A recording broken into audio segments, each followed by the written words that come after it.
আপনি যদি 5 ওয়াক্ত নামাজ পড়েন, মাত্র 5 ওয়াক্ত নামাজ, অন্য কোনো আমলও না করেন, আপনার গান শুনতে ভালো লাগবে না। ঠিক আছে কথা? আর নবী সাল্লাল্লাহু আলাইহি ওয়াসাল্লাম কোনোদিন কোনো পাপ করেনই নাই, তার সমাজের এত জাহিলিয়াত তার কাছে ভালো লাগবে কিভাবে? এই জন্য তিনি হেরা গুহায় যেতেন। আপনি কি বুঝতে পারছেন কথা?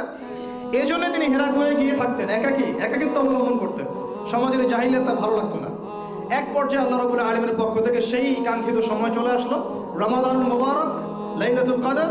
ওহী চলে আসলো জিবরাইল আলাইহিস সালামের মাধ্যমে, সূরা আলাক, ইকরা বিসমি রাব্বিকাল্লাযী খালাক, খালাকাল ইনসানা মিন আলাক, ইকরা ওয়া রাব্বুকাল আকরাম আল্লাযী আল্লামা বিল কলম, আল্লামাল ইনসানা মা লাম ইয়ালাম। দেখেন, প্রথম ওহীটা কি কেন্দ্রিক আসছে?